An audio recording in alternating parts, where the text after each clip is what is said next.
The river takes your breath before you know it. One moment I'm footing along a slick boulder, thinking about the mill shift and the dent in the Chevy's fender. And the next the world tilts and cold presses in on every side. The water moves faster than it looks, a white-foamed snake that wants to drag you under. My legs go loose like ropes. My hands find nothing but smooth, indifferent stone. For a second there is only the sound of my own panic, the hollow in my chest where Susan used to live. Then something enormous is on me. I don't have a clear English word for the hands that wrap my ribs. They are too big to be human, too warm to be just a log. Wet fur smacks against my face.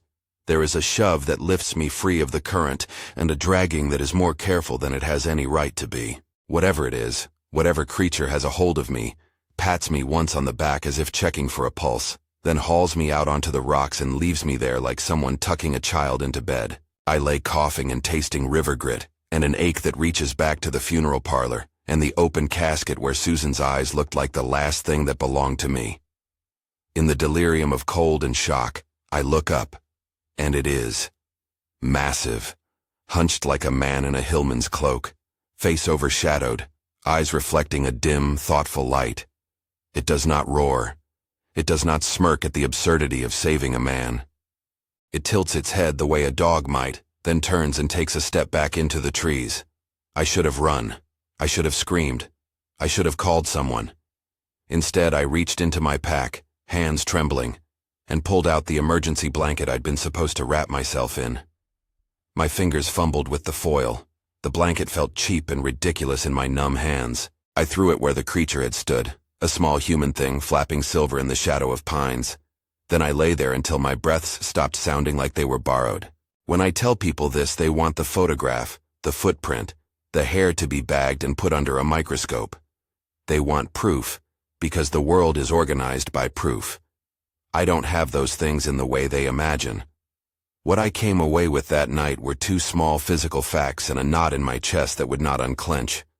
The blanket had been folded when I found it the next morning, and there was a river stone placed on top of it, warm from someone else's hands. You hear a lot of lies about what grief does to a man. Some of them are pretty, some of them are poisonous. Grief doesn't make you a poet, but it loosens you from the leash of pretending. After Susan died, I did not want to be that man who pretends everything's fine. I wanted honest things, a blanket, a furnace that would not cough, the exact measurements of Emily's school backpack. The river had the neglect of everything I hadn't been ready to admit. My work at the mill, long hours, the way I came home and set the kettle on the stove and didn't know how to be a whole family of two. So when I found the blanket folded and the stone, I did something stupid and human. I left. I went home, took a shower until my skin peeled, and then I went to the only person I could say any of this to without sounding like a crackpot. Frank Martinez, my boss, who'd been at the mill longer than anyone and had a skepticism you could use as mortar. He laughed in the dry way of a man who drinks coffee over headlines. "You're telling me something with fur dragged you out of the river and folded your blanket?" he said. But he didn't call the sheriff. He didn't come down to find the creature with a rifle. He handed me another 6-pack of work gloves and told me to sleep it off. The world thinks you should call the Pennsylvania Game Commission or some show with lights and logos. I didn't. I went home, and I told Emily a story about a river's kindness and tucked her in. I did not tell her that I'd been held by something that was not her mother. For a while I tried to turn the thing into a story I could sell to myself. Maybe it had been a bear. Maybe it had been a moose that walked on its hind legs like a man in a cartoon. The blanket and the stone made jokes of those impulses. My neighbor's dog would drag old socks into the yard and arrange them into piles like small, ignorant altars. This was not that. This act had intent. It took another week before I found the blanket again. I had not planned to go back. I told myself I was curious. But that's the same thing I tell myself about a lost shift at the sawmill. Curiosity with a hanger-on of dread. The second time, the blanket was not just folded. It was folded in an almost human way, edges aligned, corners tucked. Small hands had adjusted it like someone making a neat bed. And there, on top of the stone, someone had placed a pine cone with 2 of the scales removed, as if the creature had been playing at being decorative. I carried the pine cone home like a trophy to nowhere. From then on, it wasn't just that the creature visited me. It was that it accepted my visits. I started finding small things where the blanket had been. A smear of berry juice on a leaf that matched the jam my mother used to make.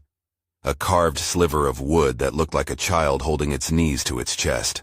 The first carving had crude lines, clumsy but unmistakable, an outline that matched a crude stick figure drawing Emily had left on the fridge the week before, the one she made of our family, 2 stick people, and a tiny dog. The carving had only one figure, but it was clearly not random. I did not understand the rules of whatever world I'd stumbled into. Was this the creature's idea of gratitude? A ritual? A mockery? I told Dr. Patterson about it in a therapy session because in some small way speaking it out loud made me feel less like I was lying to myself. He listened with the slow patience of someone who'd heard 100 versions of, "I saw a ghost," and could tell the difference between hallucination and a mind that needed to be held. "You need boundaries," he said at one point, tapping his pen. "When you start attributing intentionality to obscure events, you start to rewrite reality." But he didn't finish the sentence the way a textbook would. Sometimes therapists leave the punctuation to you. But it also sounds like a relationship of some kind. That could be healthy. It could be dangerous. Keep your daughter safe. Keep your daughter safe. There was the fulcrum of my life. Emily was 10 then, old enough to notice the silences at meals, and to ask why Daddy kept a picture of a woman in his wallet, as if it were a fragile thing. She was the reason I could not simply pack the oddness into a neat box and carry on. She needed me steady. She needed me to be able to fix things. The creature, whatever it was, had saved me.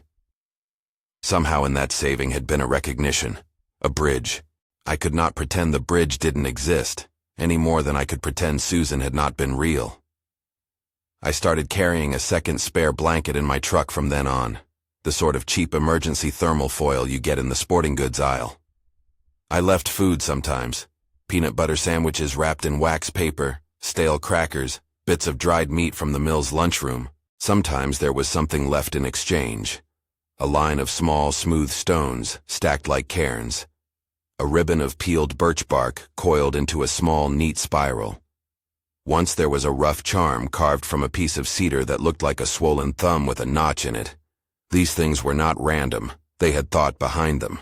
In the beginning, I treated the exchanges like a private joke, something between me and a wildness that had more in common with folklore than with the chain of custody. I started to photograph the objects. My phone camera became the little jury of my sanity, and then to bring them home and place them in a shoebox with Susan's locket and Emily's kindergarten tooth. The carvings went into a drawer by the bedside, where the wood smelled faintly of resin and river air. At night I would open the drawer and stare at them because it made me feel like I was gathering together things that had saved me. The creature's gestures changed over time. One night I found a sleeping nook carved into the roots of an old fir, and on a low shelf of a slab of wood, a small pile of whatever the creature considered valuable. A handful of shiny objects, bits of glass, a loose brass washer that looked to my eye like it came from a machine, a small metallic bead. They were like the offerings you see in documentary shots of animals collecting things, but there was a consistent arrangement to them. The washer was always on top, the bead beneath it. The objects had been placed as if to communicate a sequence, a pattern, an inventory. Someone was cataloging. These little rituals moved me more than I'd expected. There was intelligence to it, yes, but there was tenderness too. Once I sat and watched from a distance while the creature, taller than a man, shoulders rounded with muscle, worked at a stump. It was smoothing wood with a flat stone, a crude chisel in one hand, its other hand steadying the block. When the work was done, it lifted the carving and pressed it against its chest, like a man holding a newborn. I watched its mouth move in the barely audible ways an old person might murmur blessings, and I felt something in my chest that had to do with my own inability to say goodbye to Susan. We started trying to speak in the way people do when they have to build a bridge without a blueprint. I would bring food and talk about Emily and about the mill's stupid furnace.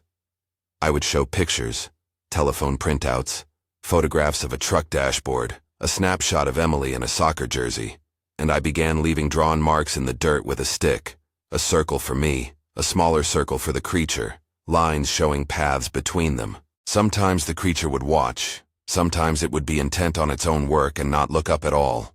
Sometimes it would take my stick and draw back. The lines it made were not mine. They swirled and intersected in ways that meant something I could not translate immediately. There was a particular night I remember with an intensity that sits like a bruise. Emily had been at her mother's sister's for the weekend, an arrangement we had fallen into because the house was too full of ghosts on the first anniversary, and I had the place to myself. I'd been working a double shift at the mill and my back ached the way old wood aches when it cannot bend. I drove down to the river because I needed to be near the place my chest had been unstitched. The moon was a sliver and the river looked like ink. The creature was there before I was within 20 yards. It had arranged a line of small willow twigs leading from the water's edge to a clearing. In the clearing, lit by moon, there were 3 items laid carefully in a row: an emergency blanket, folded just like mine, a small carved figure that resembled my own crude drawing of Susan, and a photograph face down. Someone had left my photograph at the river, my photograph that I thought only I carried. I picked it up with the numb reverence of handling something inflammable. On the back, in a smear of sap, was a crude notch carved into the photograph's corner, as if to say, "I know this. I have seen this." I don't pretend to understand exactly what it saw in that picture. Maybe it had seen Susan's hands in a flash at a hospital window. Maybe it had encountered the woman on the side of a trail somewhere, the way deer sometimes see humans and remember scent. What I do know is that it had gone into the town long enough to find my face, and it had returned with the photograph placed like an offering. That night, the creature stepped close enough that I could see its eyes reflecting the moon. Brown, not the predatory yellow of nightmares, but eyes that had known dark and hunger and had found reasons to be kind. "You shouldn't do that," I told it then, voice low. It made a small sound, almost like a click, and tapped its chest with a flat palm. Then it tapped the photograph and tapped my chest. Then it pointed to the line of willow twigs and then to the river. The gesture was plain, memory beginning to stitch across species. It was as if it were saying, "I remember. Do you remember?" If this had been a film, that's where the montage would have started. The slow stitching together of 2 unlikely lives. There were weeks of small rituals that pulled at me.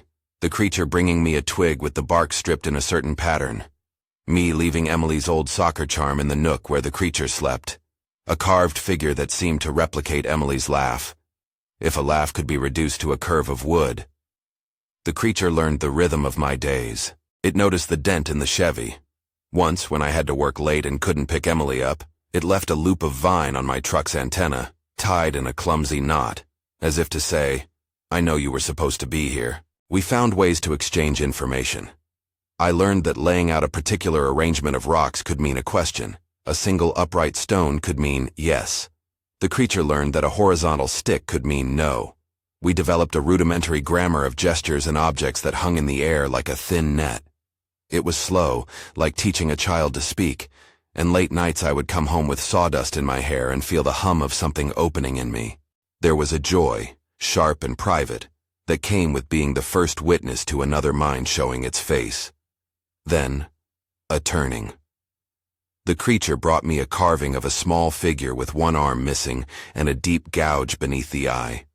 It left the carving on the flat of a rock facing the river, and then sat back on its haunches and watched me pick it up like a man would pick up a relic. I set it on my knee and traced the gouge with a finger. This was not a token of gratitude. The gesture had a different weight. It felt like grief folded into a message. That night, in the truck with the heater trying and failing to keep the cold out, I drew a map on the back of an old mill invoice. I marked trails I knew, places where a human might hide, and a few riverside markers. The creature watched over my shoulder, breathing like a distant drum. I drew the curve of a lake and shaded a narrow inlet. I showed it with my finger where I had found the blanket. The creature tapped the spot and then drew, imperfectly, but deliberately, a small circle with a dot in it, and beneath the circle, it made a mark that resembled a child curled up. "What's there?" I asked aloud, foolishly, as if it would speak with words. It tapped my arm, then tapped the map. Then it made a motion like pulling something close to its chest and then opening its hands wide. The motion was the same one it had made the first time I saw it press a carving to its chest. It was the gesture of protection and hunger and fear, and the desire to hold something that was slipping away. I slept poorly after that. The thought that some other life had lost something like mine had a way of making the world compress. Maybe it wasn't a child. Maybe it was another adult, a mate, something I could not map onto my own experience. All I knew was the psychology of loss, the way it hollowed a person out until whatever they did next was a way to refill themselves. This creature had set itself to a task, and it had chosen me, in a way, to help. There are rare moments in life when the thing you have already been doing, the plumbing of your grief, suddenly finds a new valve. For me, that valve clicked open with the carved figure. The first time the creature led me somewhere on purpose, it was a flurry of small gestures. It brought the map, folded, clumsy, a leaf with lines scratched into it, and left it by the heap of stones where we always met. It tapped at a symbol, then pointed upstream. I understood it as simply as I understood a man's unspoken instruction to check the woodpile. We walked together along a game trail, the creature keeping to the tree line, then stopping and making a small mound of soil with its hands. It waited like a patient fisherman. I sat, and it handed me something wrapped in birch bark. Inside was a strip of cloth, foul with river muck, and a small shoestring, a girl's. The shoestring had knitting on it, a child's pattern, faintly familiar. My throat tightened. I thought of Emily's sneakers, the laces knotted the way I tie them for her in the mornings. I thought of the carving of the broken-armed figure. The whole country fell into a frame, the creature searching, the creature's hands finding things it could not understand, the creature coming to me like a neighbor asking for counsel. This is where things began to get complicated.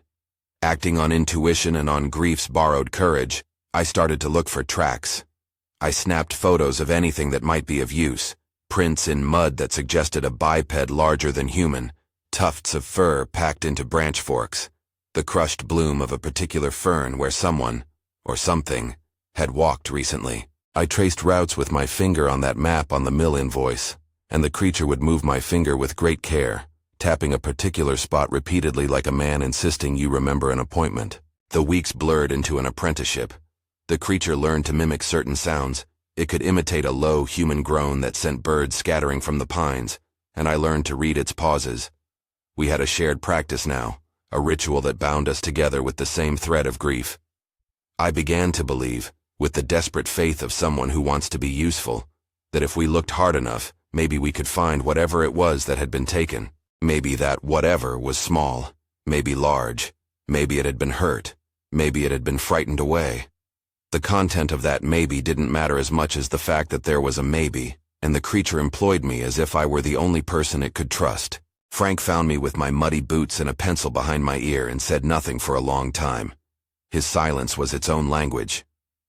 "You're poking around the wrong way, Steve," he said finally, like a man telling you where to stop digging or you'll hit a gas line. I shrugged. "Maybe," I said, "but I can't not look." He shook his head and then, in a way that made me know he'd thought about it, handed me an old tarp. "Take this," he said. "It'll keep the rain off your finds. Don't go telling everyone. You'll start a rumor like a leaky pipe." He didn't ask what the finds were. He wasn't curious beyond the practical. I liked him for that. Frank is a man who keeps things steady because you can use him as an anchor. On an autumn afternoon, while the light was dying early and the mill's whistles were sending out their slow, tired calls, the creature brought me something that made the world stop a little. It left a bundle of sticks carved with marks, each one notched in a different place like a code. Inside the bundle was a single token, a small carved disc, the size of a bottle cap, with a tiny face etched into it. It looked like the carvings the creature had made in the beginning. Only this one had a careful, almost intentional eye. I turned it over and over under my truck's dome light until the lines blurred. The creature watched me. It tapped the token and then my chest. Then it pointed to the pines and made a sweeping gesture west. And then it tapped its own head and then my hand.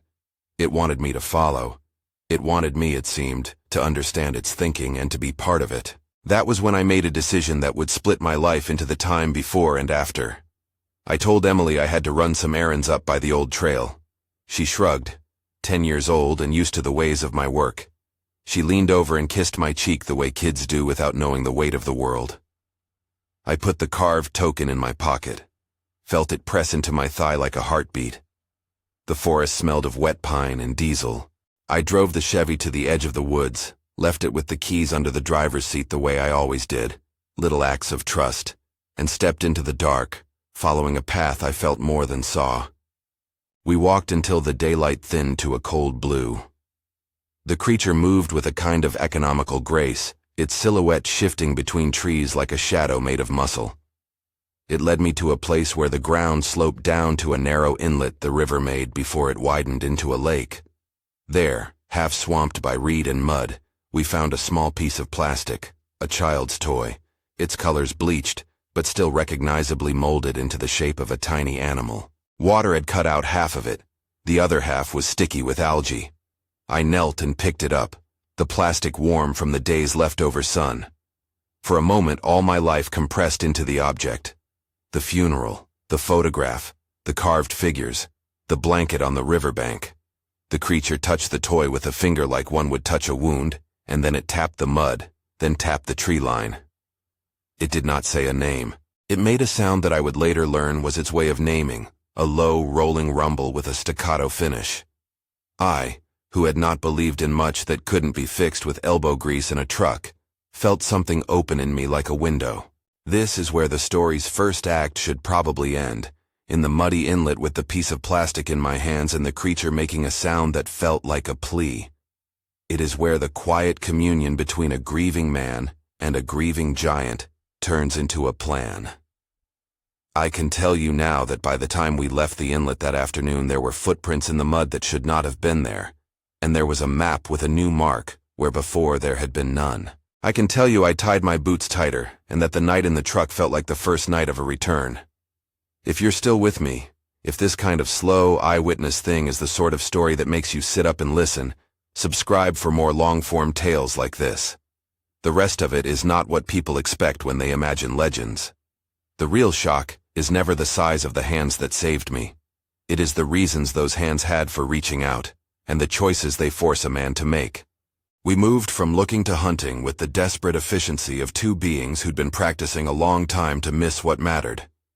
The map we'd used at first as a childish game, my invoice, a cigarette pack folded into a roughly circular lake, became a ledger. The creature learned to point at the lines I'd scratched, then would take my pencil and press its thumb in the graphite as if signing. We made a plan that had the bluntness of someone who doesn't know all the vocabulary for hope. Search the inlets, check the shallow coves, watch for places where a small body might be hidden by reed and root. The creature would lead. I would take pictures. We would leave markers. There are things people don't tell you about looking for someone who might not want to be found. You learn the subtle language of abandoned things. A boot with the sole chewed out might mean a long walk. A smudge of chocolate on a bark might mean a hurried snack. A tied ribbon might mean attachment to a place. The creature, in its way, had its own catalog. It could smell where someone had slept for more than a night. It could tell, by the flattening of certain ferns, how weight had been distributed, whether a small person had curled up like a fist or sprawled flat. I learned to read its gestures like a second language. A palm flat to the ground meant stay. A raised shoulder meant we move. A finger pressed to the lips meant quiet. We walked for days like that, sometimes in silence, sometimes exchanging small stories. I would say, "Emily likes blueberry pancakes," and the creature would tap 3 times, then make a small scrape with a stick into a pattern I came to recognize as laughter. I told it where Susan used to sit on the porch, how she kept a jar of pennies on the windowsill. It would press a palm to the place where Susan's photograph had been left on the riverbank, and then, with exaggerated care, mimic the motion of setting a coin into a jar. The mimicry was not mimicry as parody. It was mimicry as translation, the creature handing me back pieces of my life so I could shape them into something less sharp. On the 3rd week after the inlet toy, the creature led me to an old beaver slide, a place where the river's edge had been used as a secret road for generations of forest animals. It stopped at the lip of mud and stared, then pointed, then scraped at the earth. There was a small print there, half covered but unmistakable, smaller than the tracks we'd been photographing, but still not a child's in the sense of being human. A tiny elongation at the heel, 3 short knuckle marks at the front. I crouched, breath fogging. The creature pressed a finger to the print, tapped my palm, and then, most startlingly, reached into its chest and made the same protective gesture it had used before, hands clasped, then opened. We followed the prints, which led us not to an obvious den, but to a tangle of roots where something had been sheltered briefly. A scarf, damp and frayed, hung from a low branch. It smelled faintly of smoke, and of the kind of soap Emily used. I did not flinch when I picked it up. Grief hardens certain spots in your chest so you can hold fragile things without crumbling. The creature watched me with a concentration I had seen only in a man who threads needles by feeling. It reached into a hollow in a log and produced a small carved token, one of those bottle cap faces, and pressed it into my hand. I remember that moment because I thought then, with a clarity that startled me, that whatever this was had been losing something longer than I had been alive. My loss was sharp, a recent incision. This creature's loss felt older, a set of missing things arranged carefully in its mind, as if it had been looking for someone for years, and had finally found a map that might lead to a door. I folded the token into my palm, and felt a responsibility settle on me like a weight I could either put down or carry. We found Kayla when the light was shuddering out of the world, late afternoon, the sort of blue that feels like an afterthought. The creature led me down an animal track, then into a thicket of alder and blackberry where the ground sank into a concealment. There, under the lean of roots and a canopy of broken branches, lay a small figure curled like someone trying to be as small as possible. Kayla's hair was a tangle of reeds and mud. Her face was thin and fever pink. One leg was tucked under her at a bad angle, and her brow was wet with sweat. She was breathing in a way that made the hair on my arm stand up, shallow, quick, the kind of breathing that tricks you into thinking it's enough until you realize it's not. For a moment the world narrowed to the sound of my own boots on the leaves. The creature crouched beside Kayla and made the same protective curl with its hands that it made when it held its carvings to its chest. It sniffed at her hair, nudged her shoulder with a palm that was both careful and enormous. Kayla stirred and opened one slow, fever-glazed eye. She saw the creature first, and then looked at me with the sort of blank hunger you reserve for people who could be your last breath. I sat, and I did the only things I could think. I warmed my hands at her feet, I tore off a strip of my own flannel to loop around a bleeding cut on her leg, and I called her name, because calling names is one of the oldest ways you remind someone they are still human. "Kayla," I said. "Hey, Kayla. Hey, sweetheart. It's okay. We're here." My voice sounded like a ghost in my ears, too far away. She pressed a palm to the place I had bound and made a sound that was more thought than language, a thin, frightened chirrup. We were in no position to be principled. There were places, like a county clinic across a river and a city hospital an hour away, that had warmth and antiseptics and people who could make a leg stop wanting to rot. But there are also things you will not risk. There are people who will put your losses into cages and label them and put them on a shelf, because they cannot leave knowledge uncollected. I could feel the outlines of that danger like a shadow on my arm. The creature, in its own animal way, saw it too. It pressed my hand and then tapped my chest as if to say, "Do it." And then it made the motion of leaving the sheltering thicket and going into the world we both needed to keep off our maps. We got Kayla out of the cover the only way a creature of the forest and a man could do it. Slow hands and soft voices. The creature supported her weight at her shoulders while I lugged the pack we carried for emergencies, the one Frank had insisted I keep in the truck. There was a time in the early minutes where the pragmatics of survival were more present than grief. Take the jacket off, cool her with water, clear the debris from the wound. Kayla's leg was infected in that way infections are in backcountry scenes. Dirty, swollen, warmth spreading like a rumor across skin. I did what a man taught by the mill could. I cleaned, I wrapped, I kept close the heat that meant life. But I did not know antibiotics' names or doses. I knew the mill taught you the names of bolts and chains, not the names of the things that keep fever from eating a child. So the creature and I had to steal medicine. I will not dress that choice in heroics. We were outlaws for reasons more tender than legal ones. The creature did not understand the law. It understood survival and the hunger to keep a young life within you. It watched the town's edges like a sentinel learning the human clock. We found a 24-hour feed and fix, one of those small pharmacies attached to a convenience store where the fluorescent lights stayed on because someone was always working overtime. The back door was unlocked by the time the shift changed.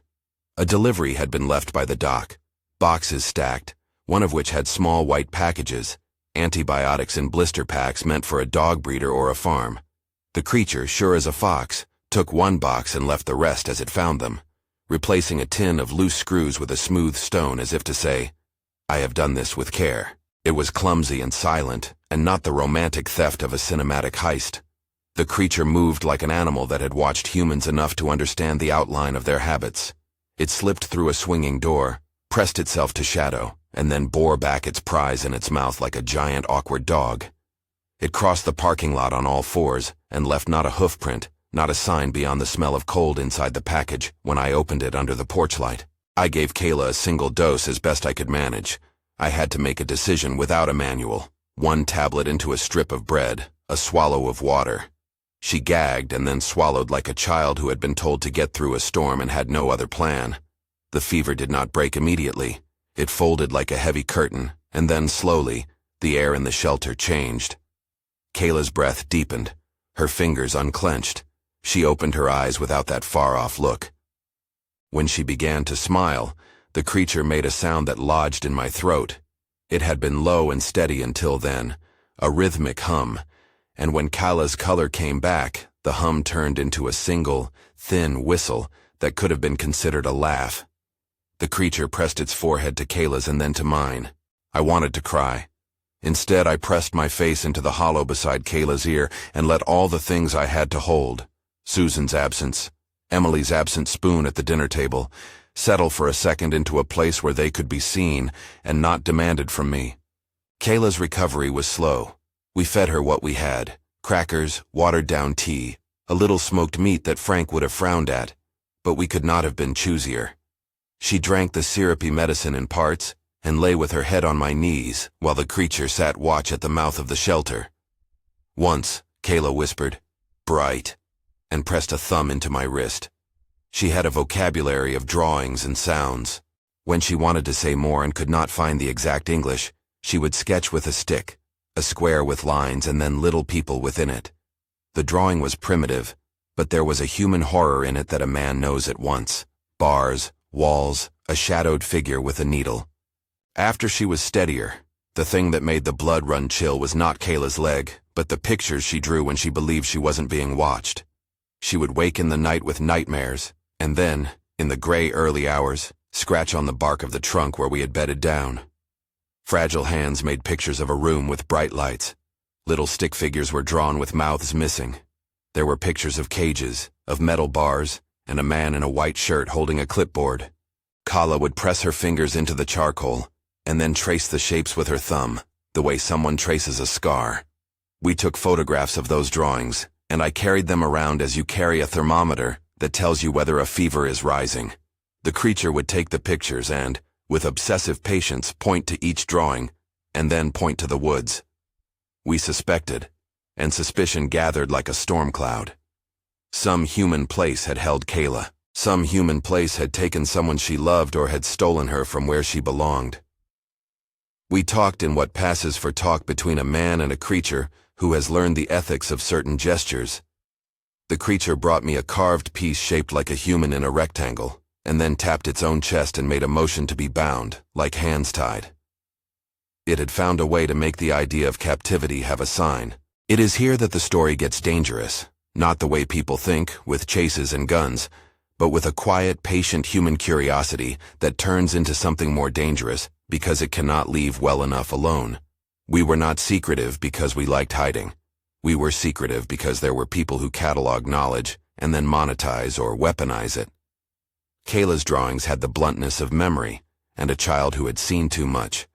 One, drawn with fevered insistence, showed a place with a glass wall where a figure stood pressed to the glass, and outside of it were small animals, or people, with tags. There were needles and shadow men, and in terrible clarity the drawing had a logo-like circle with an indistinct symbol that felt like a brand. I know the temptation to want to name the place, to give it a label you can affix to a building and then stomp on like a bug. I will not do that. Names give power. Instead, let me say there existed a facility. Glass walls, white coats, and cages. Unknown men had taken animals or ankles of animality and pocketed them as curiosities. Kala's picture was our evidence, an eyewitness drawing the same way a child might draw a house that burns. And it told a story that made me want to do something more than keep watch on riverbanks. We reported nothing. We did not go to the sheriff. The reasons were both practical and moral. If you think people will respond to the possibility of non-human personhood with awe and restraint, I have a bridge to sell you. Curiosity like that tends to be greedy. People with clipboards will build cages out of curiosity, and curiosity so often becomes containment. Besides, the facility, whatever it was, had access to resources and people we couldn't fight off with a truck and a carving. The creature understood the arithmetic of that threat. It showed me, with a stack of stones it had arranged by the shelter, 3 small stones in a triangle, what the risk would look like.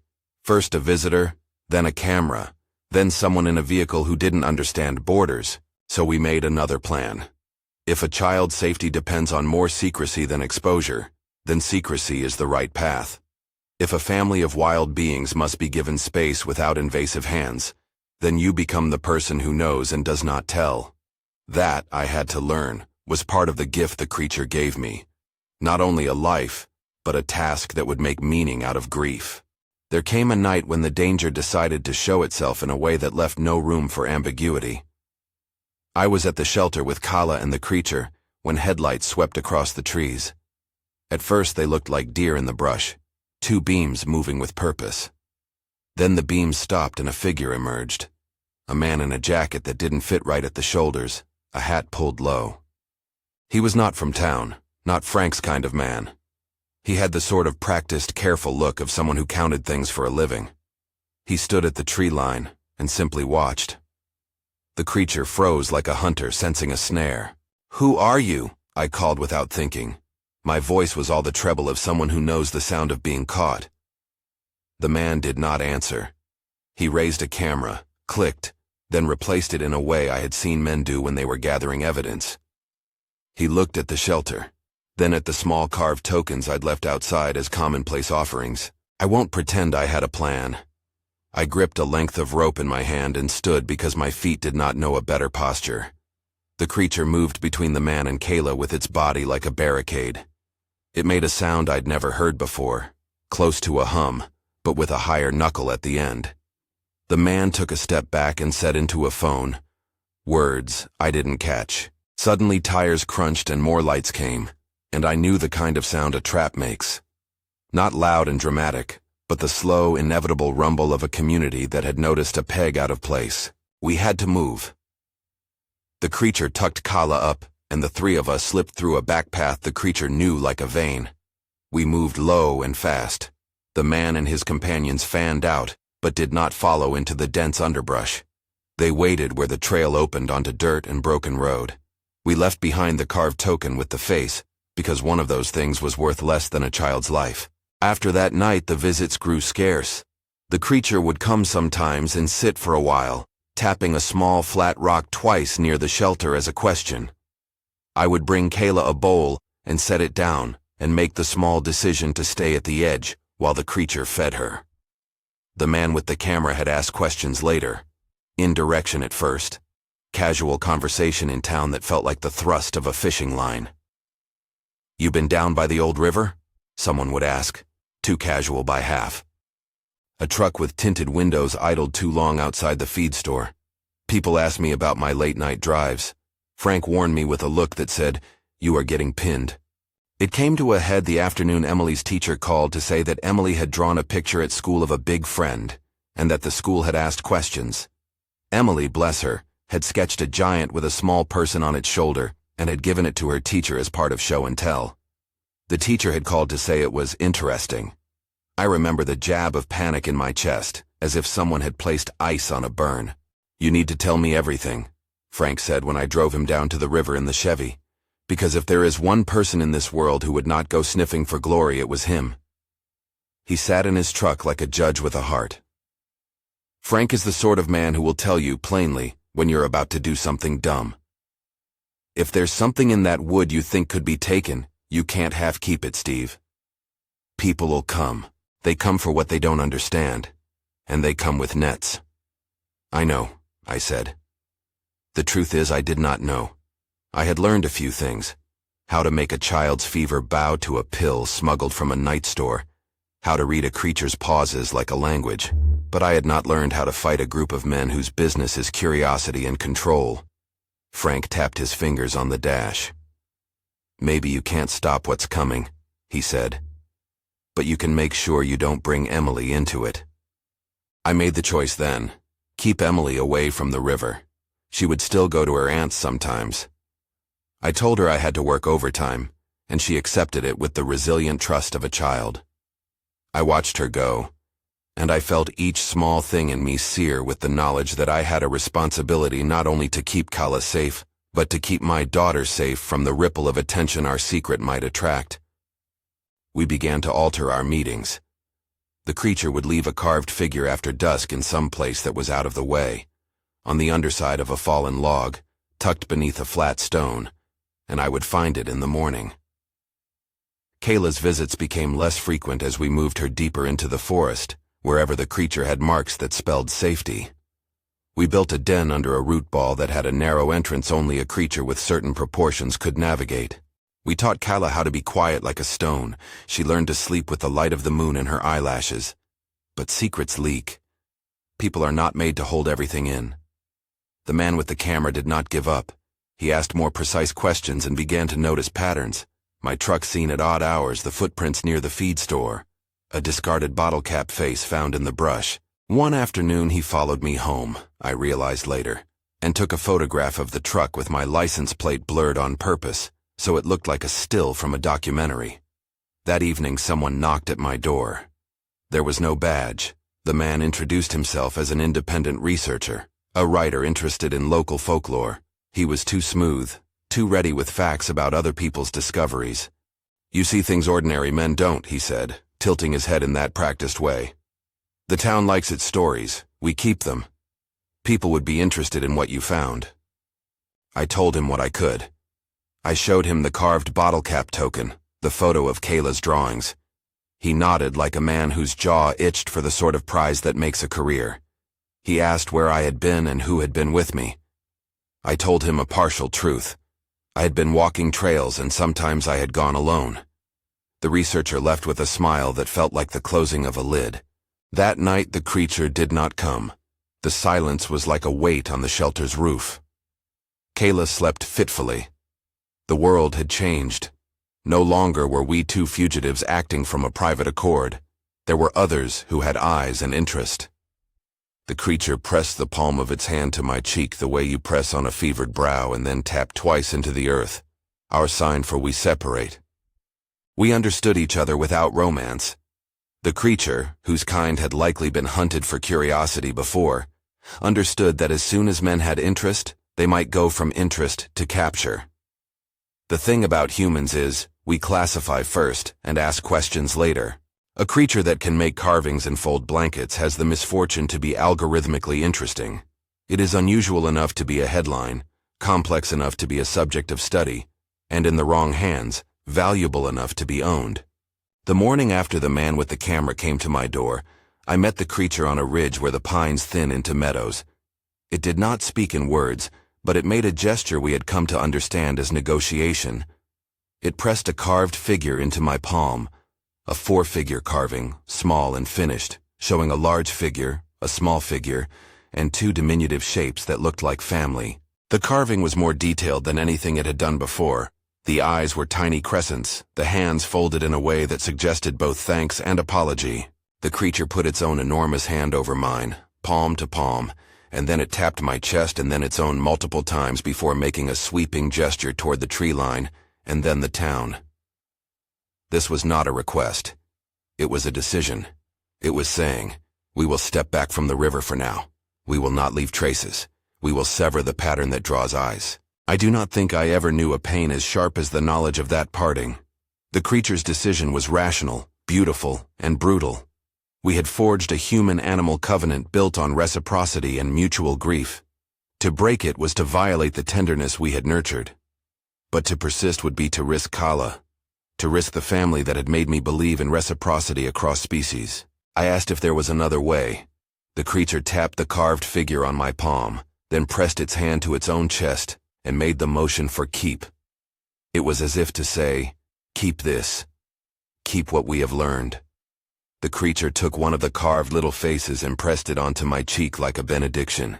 Then, with the vehement grace of someone who cannot stand to see another suffer, it left me with the four-figure carving and the promise that, if ever the wood thinned into a place of safety, it would find me. We agreed on a pattern: fewer visits, more distance. The creature would leave a token sometimes, an arrangement of pebbles beneath a fallen log, a carved strip of birch tucked in an old nail hole, and I would not answer every time. Kayla would be moved to places deeper in the forest where the creature could watch without risk. It was a compromise that felt like a surgical amputation. The wound would heal but leave a scar. After the separation, life resumed its battered shape. I went back to the mill with a steadier step, though the hours felt softer around the edges now, each turn of a pulley a reminder of work as worship. Emily grew. She asked fewer questions about my river excursions and more about algebra and the taste of store-bought pizza. She discovered boys on the bus whose voices made her giggle. I tucked the four-figure carving into a drawer in my bedside table, where the wood smells faintly of resin and memory. Sometimes, in the dark, if I open the drawer and press my thumb to the carved face, I can feel the grain of promise. There were consequences I had not foreseen. The man with the camera did not cease his interest. He published a piece, gentle, more folklore than accusation, about an unusual guardian on the river. People came to rove the banks with binoculars and smartphones. I watched them like a man watches a storm roll past his porch, close enough to be seen, far enough to do no harm. The town made jokes over beers. Children dared each other to peek into the brush, and then blanched and ran home. The researchers' presence pulled in another set of people, men who did not want stories but specimens. Months later, I woke to a truck idling down the road and the bright blue flash of lights at dawn. Someone in the town had found one of our carved tokens by a creek and taken it to a man with a badge. He called me in as a witness because I'd been seen about the river. I spoke a guarded truth. I had seen strange things.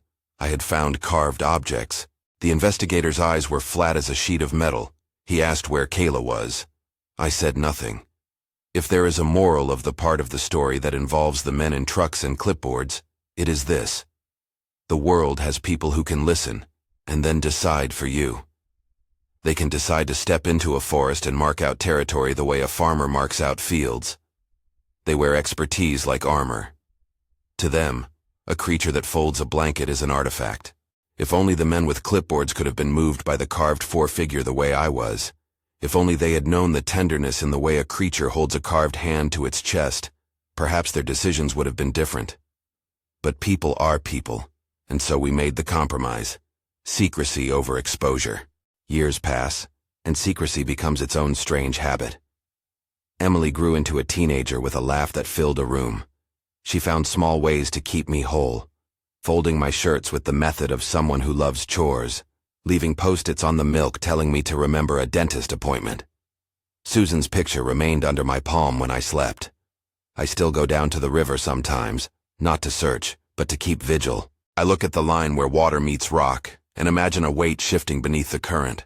A palm, a carved face, a child's thumb. The creature returned rarely as promised, like a tide that had learned to be discreet. When it came, it left gifts that made me ache with gratitude. A carved ring that fit a man's thumb, an arrangement of berries in the shape of a small heart, a small plank with my initials burned into it. Kayla, as she grew, learned to visit only when the risk was lowest. Once, long after the fever nights, I found an arrangement of 4 carved figures tucked under a stone. 1 large, 2 medium, 1 small, a family. The creature had made the carving for me as a closing benediction, a cautious goodbye that also felt like a beginning. Time is strange. Wounds we expect to bandage scar into something almost proud. Other wounds never quite close. For me, the openness Susan left never quite stitched at the edges, but my life widened in other ways. I found purpose. Simple, stubborn work, but purpose nonetheless. I became a man who could not be satisfied with smallness. I helped neighbors fix their porches. I taught Emily to change a tire, to tie a certain knot that holds when wind tries to pull a tarp loose. Those small skills were the echo of the larger thing the creature had given me, the knowledge that tending matters. The shocking truth, for those expecting sensationalism, is not a headline. It's the slow purifying of a life when it's touched by something that recognizes your grief and answers with its own. The creature saved me, because it saw that I was on the edge. It risked entering a town to get medicine for a child. It built shelter, made carvings, and crafted a kind of interspecies language that had the power to heal. That is the truth behind the rescue. Not proof for newspapers, but an ethical and emotional reality that asked more of me than fame or money ever could. I kept the secret because I believed secrecy was safer for them than applause would be. I kept the carved family on the mantel for a while, then moved it to the drawer after Emily started asking questions. Once, when Emily was 16, she found the carving in the drawer and held it as if she might learn a new language. She didn't ask. She braced it in her hands and then set it back carefully, like a person who understands the gravity of an object and decides to let it be heavy. People ask me what I would do if someone offered me fame in exchange for story. I imagine sometimes a television truck and microphones. I imagine the researcher with his neat notes and the men in white coats who whisper about study groups. I shake my head. I'd rather keep the memory as a private treasure. I'd rather the creature get to keep its life than trade it for a filmed interview that would result in strangers walking down the bank with clipboards and nets. The decision to protect is not romantic. It is a practical moral choice about whose life gets to continue unmolested. Sometimes, late at night, I will take the four-figure carving from the drawer and press my thumb to the tiny crescent eyes. I close my hand until the wood warms and think of the river and the cold and the way a pair of hands had wrapped around me and set me gently on shore. I think of Kayla, who learned to sleep without fever in a nest of root and moss. I think of the creature whose teeth never tasted a human hand, but whose mouth learned the roundness of human grief and replied to it with art and shelter and the patient ingenuity of a being who knows the names of the things it has lost. There was a cost. In choosing to protect, I also chose to hold a loneliness that can be a kind of sanctity. The creature is still out there, living under our maps and in our half-remembered stories, and I still go sometimes to where the river takes a sudden right and the pines press close. I sit and listen, and if the wind is right, I swear I hear the faint scraping of wood and the hum of a voice that is not human in the way a throat can be, but very human in intent. The town still speculates. The man with the camera still writes. People will always want a clear photograph, a single hair to pin under a microscope, the kind of proof that makes truth look simple. I do not have that kind of proof. I have a story and small objects, and a life made different by an improbable kindness. If you think when you hear this, that you would run to the nearest reporter, that you would demand the applause and the grant money and the chance to be on the front page, think for a moment about what giving that away would mean. Consider the carved figure pressed into my palm now. 4 faces, 2 of which are small, their expressions made by a creature that knows family. Consider Kayla, who now sometimes watches the river from a deeper hill and draws pictures of trees that have no labels. Consider Emily, who has grown into a woman who tucks a carved token into her pocket before a long drive, and then pulls it out at the rest stop and smiles like someone who knows a secret that has kept more than one life safe. This is not an argument against curiosity. Curiosity is the engine of science and art, and all the good that comes from wanting to know. This is an argument for a specific humility. Sometimes, the right thing is not to know everything. Sometimes, the right thing is to recognize the personhood beyond your world, and to step back, to let them live in the measure of peace they deserve. If you are sitting with me now, listening to the river in this story, you might ask, did the creature ever come back and save someone else? Did it ever break its pattern and risk entanglement with humans again? I cannot answer that with the certainty you might want. Kayla visited once more in the form of a small carved whistle left under a bridge. And once, years later, a bundle of shiny beads I could not identify appeared on my doorstep. Beyond that, the details are indefinite. What I can tell you with the blunt honesty of a man who has kept a drawer of wonders and who has been held by a hand that had no reason to be kind, the rescue was less about spectacle and more about obligation. The creature reached into a river and pulled out a man whose life was unraveling and then asked nothing in return except that he keep what they shared safe. There are nights I imagine them, Kayla grown a little, the creature older, family intact, and I am invited, in my mind, to sit among them. Not as an equal, but as someone who once was rescued and who knows what gratitude looks like in a language made of carved faces and folded blankets. I would be content with that image, that the rescue had consequences other than notoriety, that it had sewn new seams into the fabric of two species' lives, that it had, by simple and stubborn kindness, taught me to be a better father and neighbor. So what's behind a Bigfoot saving a drowning man? It is not a headline-ready conspiracy or a secret lab with iron bars. It is reciprocity, the recognition of grief across a divide, and the deliberate choice to answer it. It's a family that wasn't mine, made mine by circumstance and responsibility. It's an intelligence that thought symbolically, left tokens, and organized the forest as someone organizes a grieving house. It's the moral choice to protect rather than reveal. It's a set of small acts, folding a blanket, carving a figure, sneaking medicine, that add up to the kind of shock that changes a life but does not reduce it to spectacle. If this story moved you, tell me what you would do. Would you have told the town, or would you have hidden the truth as I did? Share your thoughts. If you want to hear more long-form eyewitness tales that live in the gray between myth and memory, there's more where this came from. For now I keep the carved four-figure on my nightstand, and sometimes I take it out and hold it until the wood is warm.